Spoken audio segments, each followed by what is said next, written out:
Hi, welcome back to another video of the Target Individual Program, Target Individual Experience. What a day it's been with Target, and came over by Pam because my weekend to see the kids.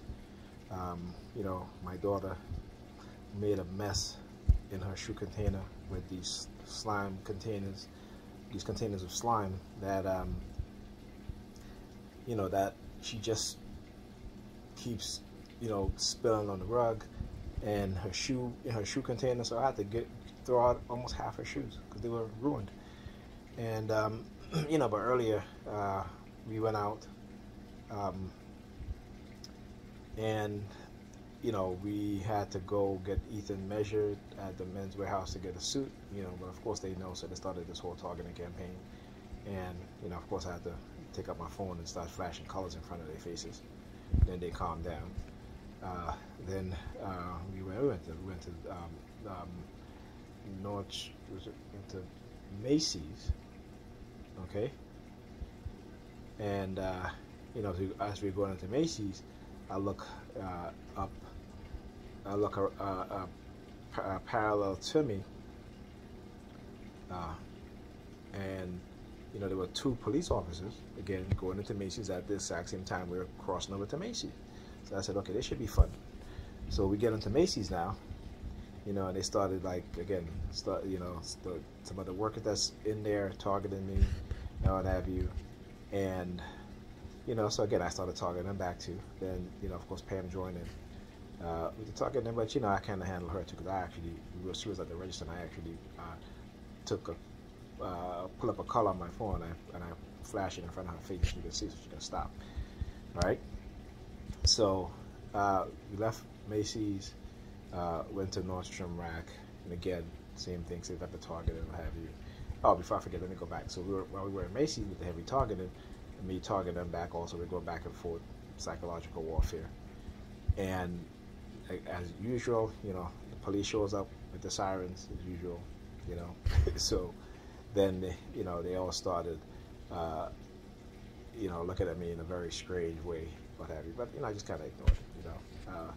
Like I said, a lot of things that they put into my mind, I had to work hard at reversing the conditioning, all right, or at least the thought patterns. And so we went to BBQ, started eating, and it's funny because whenever you sit at a restaurant, and I haven't been in a restaurant in a while.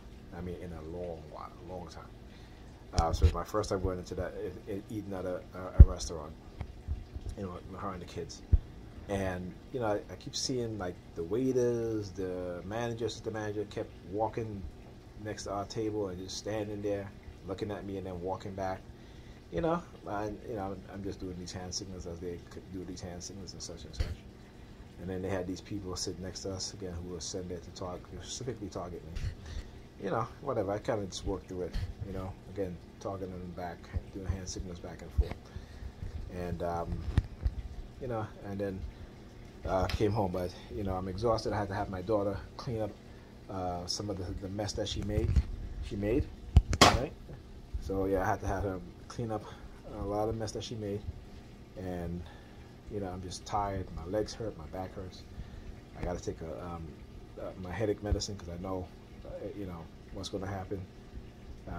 So it's been quite a day, but looking forward to tomorrow. Actually, not tomorrow.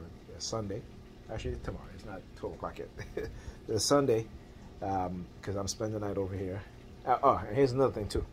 So the past 2 weeks, I slept over here. I had slept over here a couple of times. Never had any issues with her, right? Saying, oh, whatever. As a matter of fact, she actually cleaned out her bed so I can sleep on her bed. But after today, targeting me, her to be targeted, all of a sudden now it's an issue where she's like, oh, I'm tired, I gotta get up in the morning, I want to sleep by myself now. I'm just like, what? So where am I supposed to sleep? You know what I'm saying? Like, I'm still here, I'm cleaning shit that she won't clean. And I had to tell, I said, you don't even care about your damn daughter, okay? She's going to take my daughter to a psychiatrist tomorrow, and I think I'm going to go.